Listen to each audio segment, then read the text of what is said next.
पर डॉक्टर साहब अब जो मौजूदा हालात हैं, शराब घोटाले में इस वक्त ईडी की कस्टडी में है, सब कुछ भूल गए हैं, गजनी बन गए हैं, लेकिन अंदर से सरकार चलाने की जिद पाले हुए हैं। ये भी तो अनएथिकल है। भारत के इतिहास में कभी भी ऐसा कोई सीएम नहीं हुआ जो गिरफ्तार हुआ हो और उसने रिजाइन ना किया हो, फिर अंदर ना गया हो। ये तो मॉरल ग्राउंड्स पे किया जाना चाहिए। 24 घंटे के अंदर से सिसोदिया से इस्तीफा ले लिया अरविंद केजरीवाल ने। जब लोगों पर भ्रष्टाचार के आरोप लगाते थे तो कहते थे कि भ्रष्टाचार के आरोप लगने के साथ इस्तीफा देना चाहिए, और आज देखो खुद वो ईडी की कस्टडी में बैठे हुए हैं और झूठे नोट बना बनाकर उनकी पार्टी के मंत्री ये फैलाने में लगे हुए हैं कि देखिए केजरीवाल को दिल्ली की जनता कितनी चिंता है। कभी पत्नी को चिट्ठी लिख रहे हैं, कभी आतिशी को, और अब सौरभ भारद्वाज को लिख डालिए। मतलब देखिए किस तरह का आडंबर बना रहे हैं ये लोग। इन्होंने मजाक बना दिया है पूरे सिस्टम को। एक कवि ने कहा है, सता बनी शिखंडी गीदड़ राज चलाते हैं। ये गीदड़ों वाला ही व्यवहार है। इमोरल, अनैतिक, अनएथिकल तो है ही। तो बस वही हो, सब आप देख रहे हैं, देश मतलब the whole country is watching.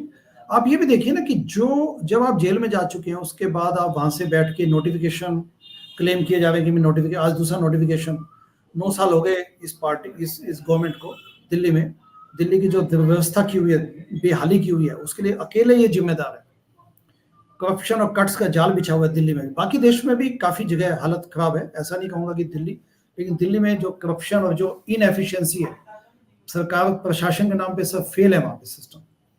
आप उसमें ये देखिए कि इनका कंट्रीब्यूशन क्या है। उसके बाद अब ये कहते हैं कि मुझे बड़ी पीड़ा होती है कि जल बोर्ड पानी नहीं पहुंच रहा लोगों तक, स्वास्थ्य सेवाएं नहीं पहुंच रही। बताइए आपने 9 साल में क्या किया दिल्ली।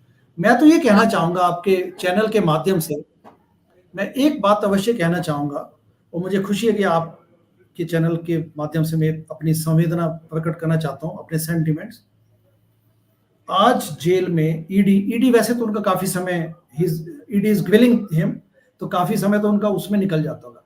लेकिन भाई साहब के पास लैपटॉप भी नहीं है और उनके पास सेलफोन भी नहीं है। तो अगर थोड़ा बहुत भी इंटीग्रिटी बची हो अरविंद आप में, तो जो खाली पल आप बैठने को मिलते हैं आपको 24 घंटे में, 2-1 घंटे 3 घंटे आपको मिलते होंगे, ना तो आप किसी से मिल सकते हैं, ना आप लैपटॉप है आपके पास, ना सेलफोन।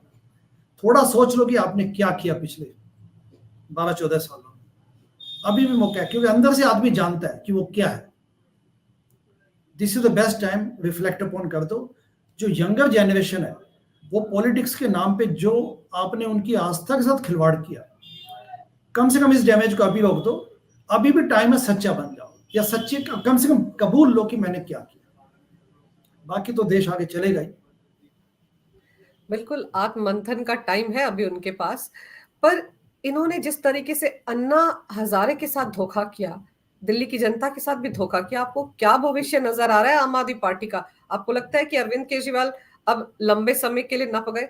14 महीने से तो सिसोदिया उसी मामले में जेल के अंदर है, 7 महीने संजय सिंह को हो गए हैं, वो विजय नायर जो दलाल था वो 2 साल से अंदर है। तो अरविंद केजरीवाल लगता है आपको जल्दी बाहर आएंगे? क्योंकि अभी तो ईडी है, फिर सीबीआई भी ग्रिल करेगी, वो भी कस्टडी चाहेगी, अब तो एनआईए की एंट्री भी शॉर्ट होने वाली है। देखिए, मैं एज ए न्यूट्रल सिटीजन इस वक्त बात कर रहा हूँ।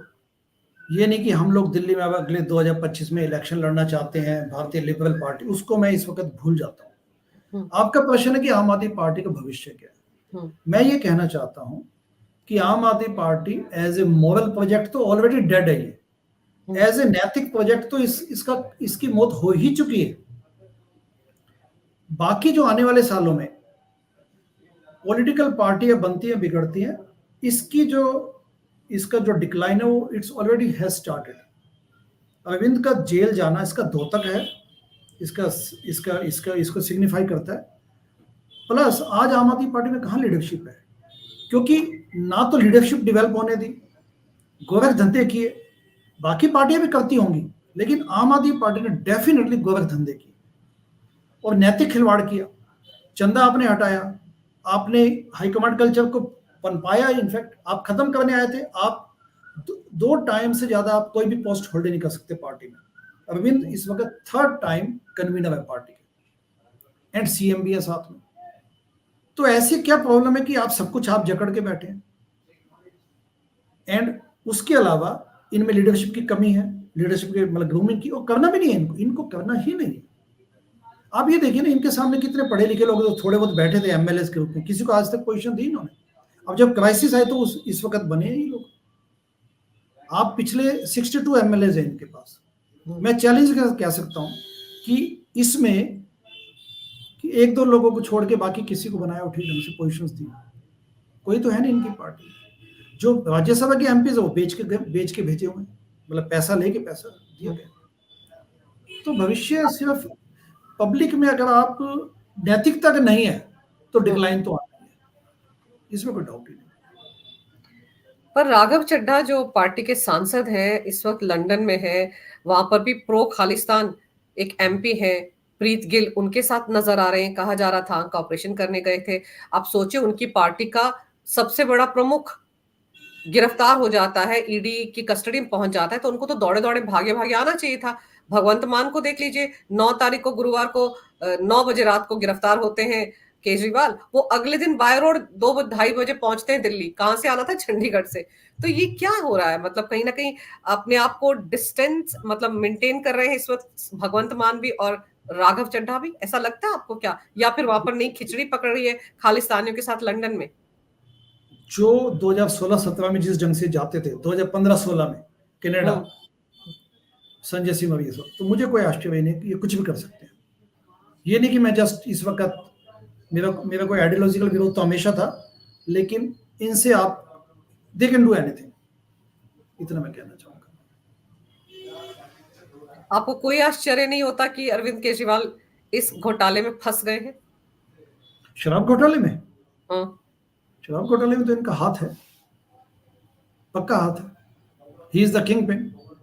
मैं ईडी नहीं हूं, I am not ED, I am not investigative agency, लेकिन जो अभी तक 2-2.5 सालों में शराब घोटाला समझ आया है, हंड्रेड्स ऑफ सेल फोन्स उनको मतलब डिस्ट्रॉय किया गया, आईएएस ऑफिसर सस्पेंड हुए, एंड उसके अलावा जिस ढंग से पॉलिसी उन्होंने वापस ली, ठीक है, मनीष सिसोदिया जेल में बेल नहीं मिल पाई, संजय सिंह बेल नहीं ले पाए।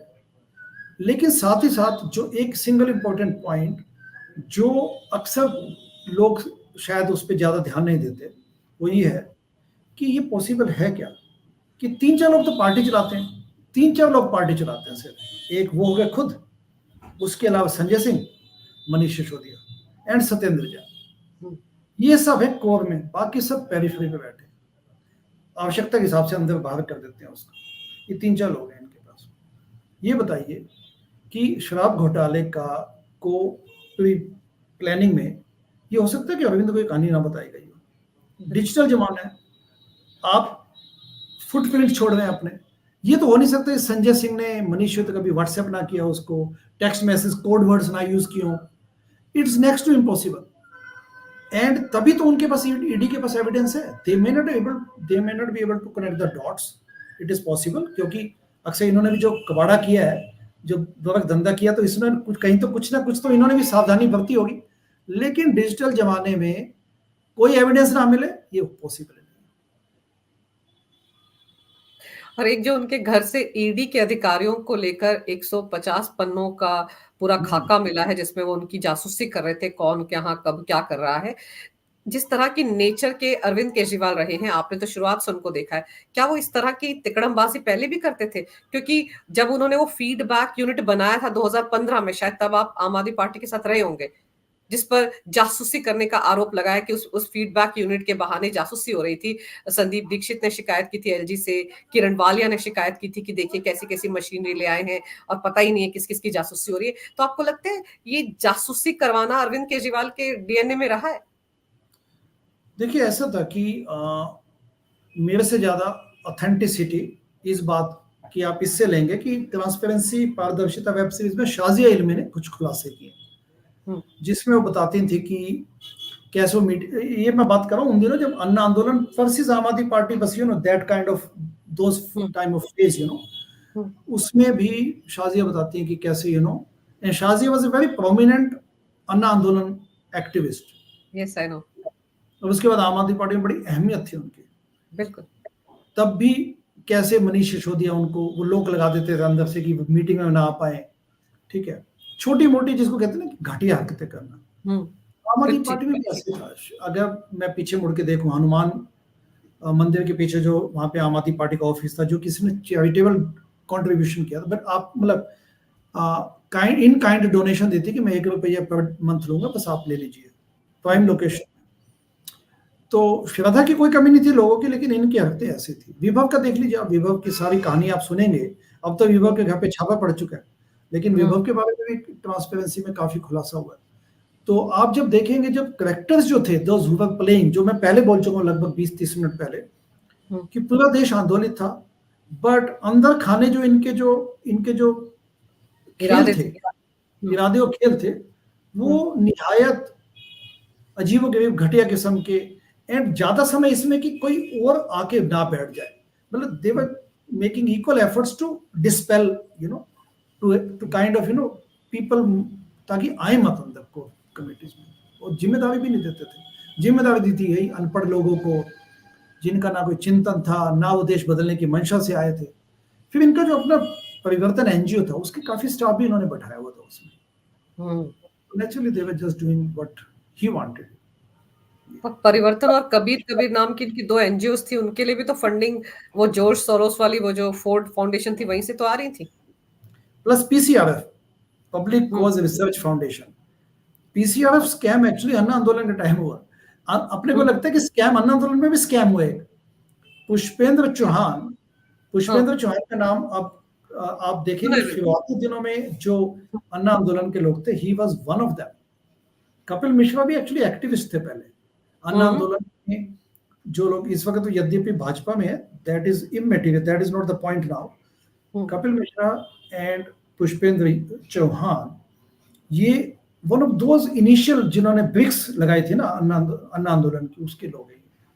Pushpendra Chauhan immediately after some time he got rebellion on this। उन्होंने कहा कि ये तो सब, he opposed all this kind of, you know, wrongdoing। हम्म। तो उसमें वो बताते हैं कि किस ढंग से इन्होंने किया। तो जो अन्ना आंदोलन के समय जो पैसा इकट्ठा हुआ, वो भी अरविंद खा गए। एंड दैट इज कॉल्ड, हम उसको बोलते हैं पीसीआरएफ स्कैम। आप गूगल करेंगे, ज्यादा सूचना नहीं मिलेगी आपको, इन्फॉर्मेशन नहीं मिलेगी, पर ट्रांसपेरेंसी में हमने इसको आई थिंक कुछ मिनट तक इसको कवर किया है। And PCRF scam. जी, PCRF scam, public cause research foundation, ये इनकी एनजीओ थी अरविंद की। अच्छा, ये तीसरी एनजीओ थी। ये भी उस वक्त थी कोई उनकी एनजीओ। मतलब एनजीओ से इन्होंने काफी पैसा कमाया। और ताज्जुब मुझे ये होता है कि जब मैं गूगल करती हूँ तो पता चलता है कि 2000 में इनकी ये परिवर्तन एनजीओ थी और तब ये नौकरी में भी थे, फिर भी उससे पैसा कमा रहे थे। मतलब पैसा कमाने की हुड़क इनको बहुत पहले से ही थी, फिर चाहे पार्टी बनाकर पैसा कमा रहे हैं या एनजीओ बनाकर कमा रहे थे, मतलब ये सब चलता आ रहा था। और सिर्फ आम आदमी पार्टी की बात नहीं कर रहा मैं, ये ध्यान देने वाली बात है जो परमजीत कटियाल ने कहा वेब सीरीज में, कि जिसने भी अरविंद को नजदीक से देखा है वो आज अपने घर लौट चुका है। वो अन्ना आंदोलन के समय भी था और उससे पहले भी था। मैं नाम नहीं लेना चाहता क्योंकि वो लोग इस वक्त अपना अपना काम कर रहे हैं, यू नो, तो वो चाहते नहीं किस किस्म की आंच आए। लेकिन मैं ऐसे 3-4 उन लोगों को जानता हूं जो बिल्कुल शुरुआती समय में परिवर्तन में थे। परिवर्तन के बिल्कुल इनके जो कोर, इनके जो इनके साथ काम किया, वो दिल्ली में ही है इस वक्त। मैं नाम उनका सेफ्टी के लेना नहीं चाहूंगा because they won't like it, but मैं उनके साथ उठ बैठ चुका हूं, मुझे पता है उन्होंने क्या बताई। तो बहुत, वो भी आज इनके साथ नहीं है। वो भी इनके एक साथ नहीं है आज की तारीख में। आज की तारीख में उनके साथ नहीं। ये क्योंकि इनकी ताज्जुब कहानी। ये होता है ना कि अगर आदमी बहुत बड़ी क्रांतिकारी बातें कर रहा हो, क्रांतिकारी बदलाव लाने के लिए आया हो, राजनीति से भ्रष्टाचार हटा देंगे, परिवारवाद की राजनीति को बढ़ावा नहीं देंगे। आज देखिए मैडम सीएम जिस तरह से केजरीवाल की कुर्सी पर बैठकर संदेश पढ़ रही हैं, वो क्या है? वो मैसेज नहीं है कि वो चाहते अरविंद केजरीवाल की उनकी बीवी कोई बना दिया जाए दूसरी राबड़ी। ये तो मैंने इसका रॉबरी 2.0 बोला है। आई हाँ। Termed it robbery 2.0। इससे ज्यादा मुझे तो लगता है कि अभी भी थोड़े बहुत जो आम आदमी पार्टी में जो पुराने टाइम के लोग बैठे हैं, ये सोच के कि चलो वास्तव में ये युग नायक हैं, उनको सोच लेना चाहिए कि सुनीता केजरीवाल जी, ये समझ नहीं आता कि कैसे वो सीएम की कुर्सी पे बैठ के, किस हैसियत में, बताइए ताज्जुब है। किस हैसियत में बैठ के वो उनका संदेश पढ़ रही है। पार्टी का कोई सदस्य पढ़े, पार्टी के एक फुट सोल्जर को दीजिए ना कि अरविंद जी ने मैसेज भेजा है, तब बात मानी जाए। अपनी पत्नी को बैठा के आप क्या कहना चाहते हो? वो पीछे भगत सिंह और के ऑफिशियल, जैसे एक ऑफिशियल जिस जो कॉन्स्टिट्यूशन की शपथ लेके जो राज करता है, उस कुर्सी पे आप कैसे बैठ सकते हैं? उस कुर्सी पे आप बैठ कैसे सकते हैं? ये बताइए। तो अब जब आप 10 साल का अरविंद केजरीवाल का 12 साल का जो जर्नी देखते हैं, तो आपको लगता है कर्मा कम्स बैक, ये जो किया धरा है केजरीवाल का वही सामने आ रहा है, इसलिए कोई हैरानी की बात नहीं है। उस दिन फोन आया मुझे जिस दिन ईडी ने गिरफ्तार किया, तो एक किसी व्यक्ति ने कहा कि ऐसा नहीं कि बददुआएं नहीं लगती। उसने कहा बददुआएं भी लगती हैं, ये आज साबित हो गया।